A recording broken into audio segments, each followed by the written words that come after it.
one of the extraordinary aspects of the time we're living in, and it's been for some time, in particularly in the Western world, this idea of what's called nihilism or nihilism. Nihilism is the idea that nothing has meaning, that there's no meaning. Everything is empty. And this was something that the Jahili Arabs had concluded about the world. They had concluded essentially that it was meaningless. They said, "Namutu wa nahya wa ma yuhlikuna illa dahr." We die and we live and nothing kills us except time. It's just time.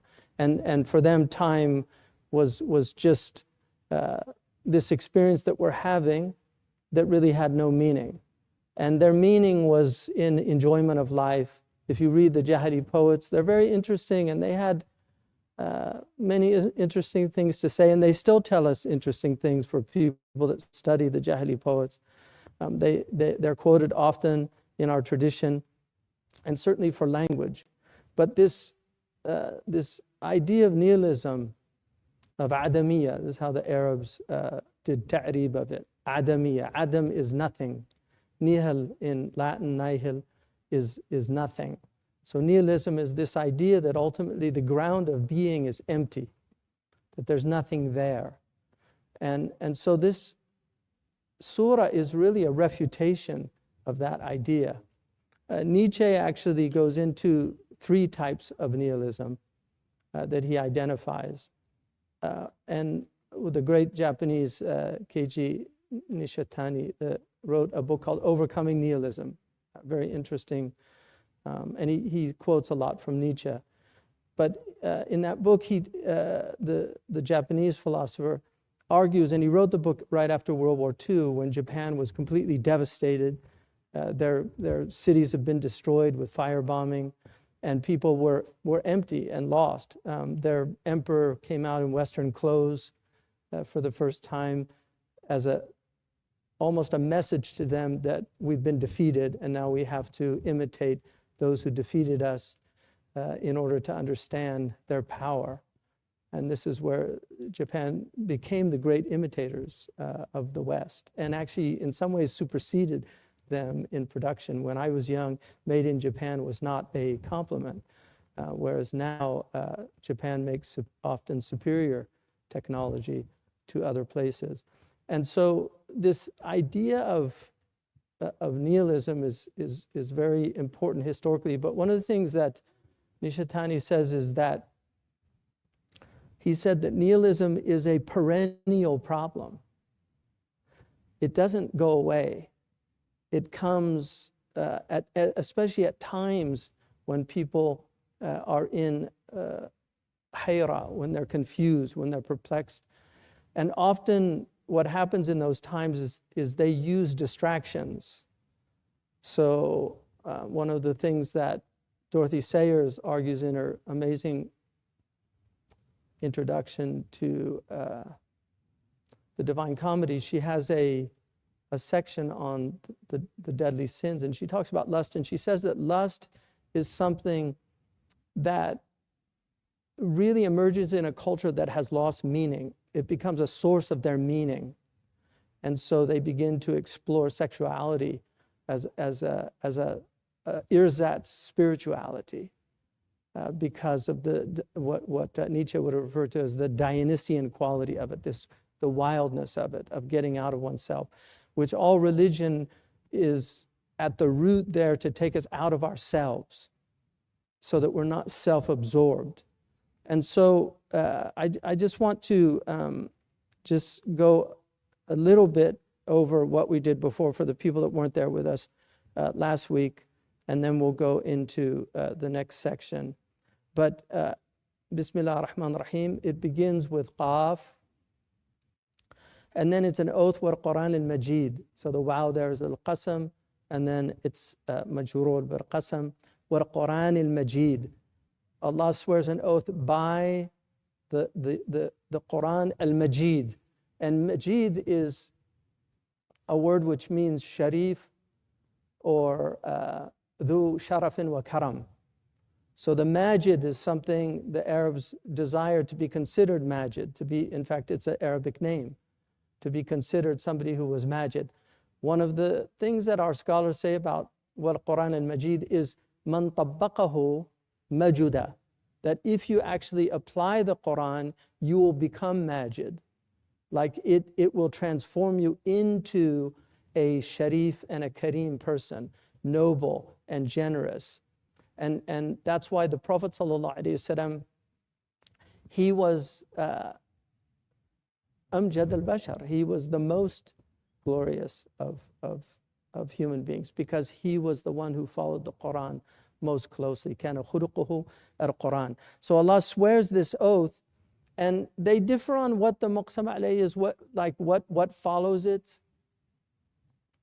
And I think Ar-Razi and others conclude that really the best argument is that it's mahdoof, that it's really swearing an oath, innaka mundhir wa innahum mab'uthun. Verily, you are a warner, and they will be raised up. Now, one of the things about the nihilism of the pre-Islamic Arabs, the Jahili Arabs, is that they actually believed that there was no afterlife. Many cultures have a belief in the afterlife. Even the most primitive cultures, Aboriginal peoples have beliefs in afterlife. The Greeks had a belief in the afterlife. Native peoples here had beliefs in afterlife. It's very rare in history to find people that actually don't believe in an afterlife. But the Arabs did not believe in an afterlife. So it's very interesting that they didn't. And there are many, many verses in the Quran where Allah subhanahu wa ta'ala is telling us that, giving us signs that there is a resurrection of the dead.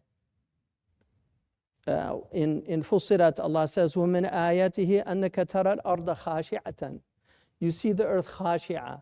In Arabic, khashi'a means to be fearful, have khushu'. But here it means yabisa, mughabbara, qahta, that it's dry and barren and dead. In other words, desiccated. There's no life in it. فَإِذَا أَنزَلْنَا عَلَيْهَا الْمَاء. When we send down earth on it, اهتزت وَرَبَتْ. It shakes and then brings forth the growth. And then Allah subhanahu wa ta'ala says, إِنَّ الَّذِي أَحْيَاهَا لَمُحْيِي الْمَوْتَى. The one who brought that dead earth to life will bring you to life. So it's telling you to look at the earth and how it was dead and how Allah subhanahu wa ta'ala brought the earth back to life. And He does this, Allah subhanahu wa ta'ala does this constantly, everywhere. It's happening all the time. Right now, there's in such heedlessness, they miss the blooming of the trees. People don't even notice these things. But the tree in winter, it looks dead. In fact, if you go out there, I actually asked the gardener, is that tree dead? He said, no, it's in hibernation.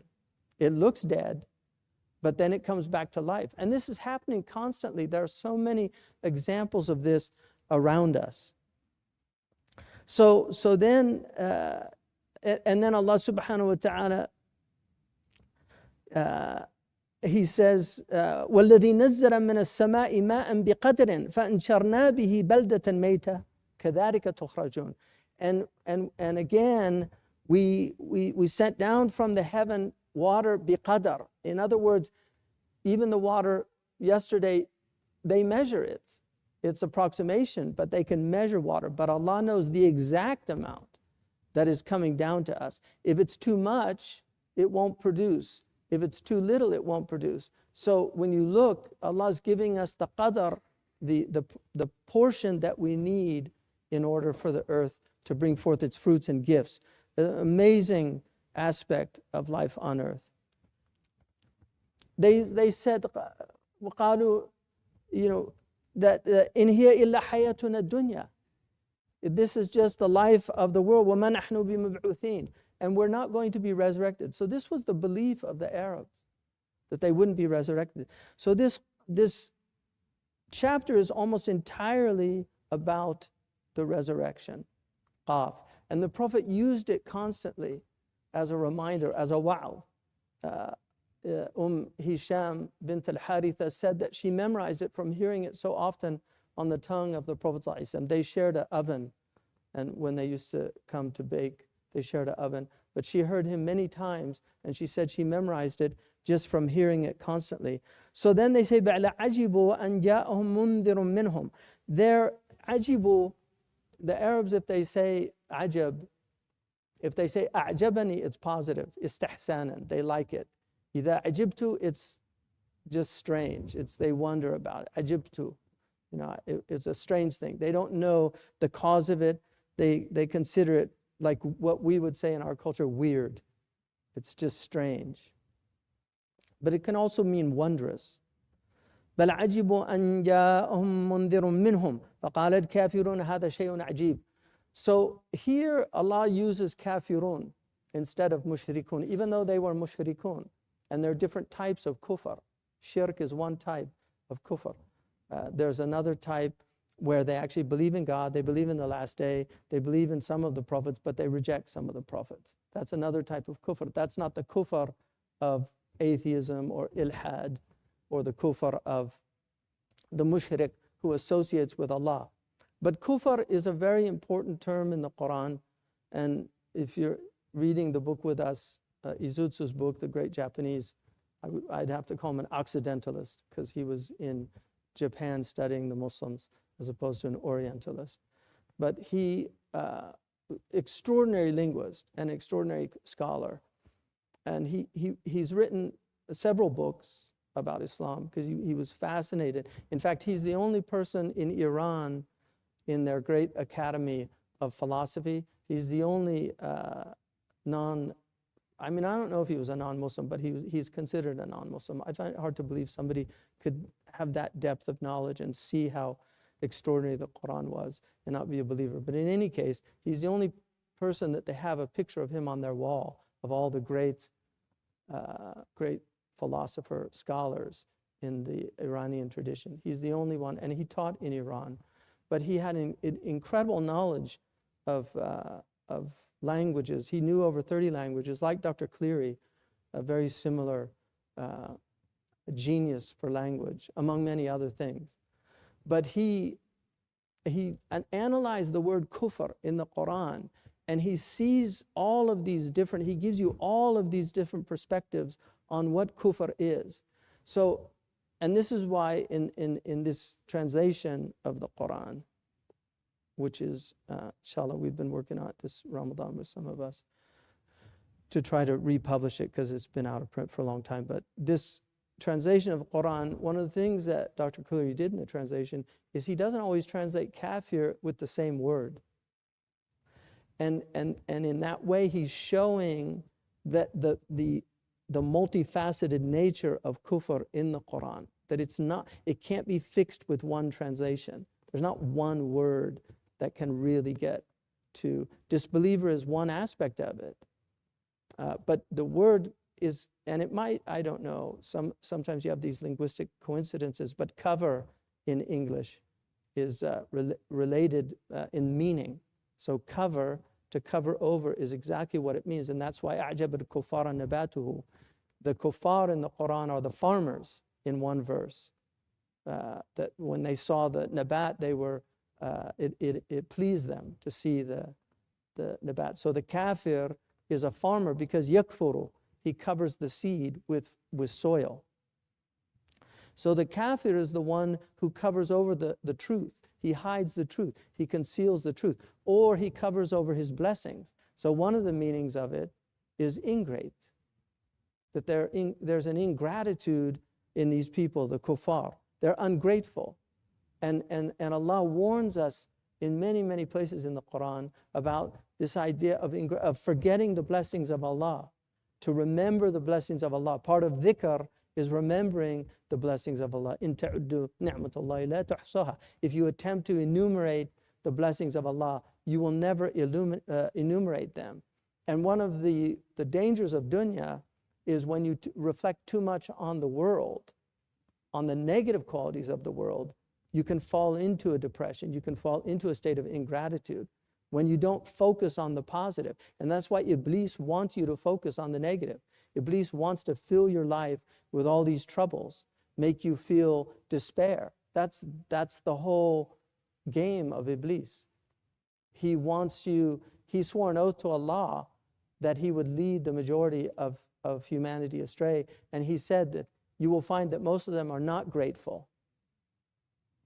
They're not shakirin. So it's a very dangerous thing to fall into ingratitude. So he says, Qaf, by the glorious recital, but they think it's strange that a warner has come to them from their midst, and those who scoff say. So here he's translating kafaru as scoff. This is an astonishing thing. When we have died and are dust, like if we إذا متنا وكنا ترابا ذلك رجع بعيد. If we die and then we're turab, we're dust, ذلك رجع بعيد. That is a very remote possibility, right? قد علمنا ما تنقص الأرض منهم وعندنا كتاب حفيظ. We know what the earth has diminished from them, has taken from them, because as we when we're buried in the earth, except for the incorruptibles, and they're real, the incorruptibles are real. There are people who do not, they don't perish from the earth. And many people have seen incorruptibles. There was a study in Discovery some time ago where they let people into the Vatican where they keep the incorruptible bodies. And these are pre-Islamic saints that were preserved in their bodies. And some of them they mummified. A lot of the popes actually, to kind of ensure that they didn't corrupt, they had them embalmed. But there are people that don't. The earth does not take them. And I heard from Sheikh Mahmoud Sawaf, the Iraqi scholar, and these are people I believe. He was a man of great integrity, but I heard him. He was in a group of people that reburied Sayyidina Hamza when they had floods and the grave actually got uncovered, and so they reburied him, and he said he saw him fully intact, his body. And there are many examples of that. So it's not, and this is in other traditions as well. It's not just the Muslims that have incorruptibles. There are other traditions of this. One of the big impacts when I was a 12-year-old, I went to an Orthodox summer camp in Greece, and they took us to the island of Zakynthos, and there was a Orthodox saint in their tradition whose body was completely intact, open to air. And we were told that they still cut the nails and cut the hair of this saint. But there are many examples of that in history and still today. So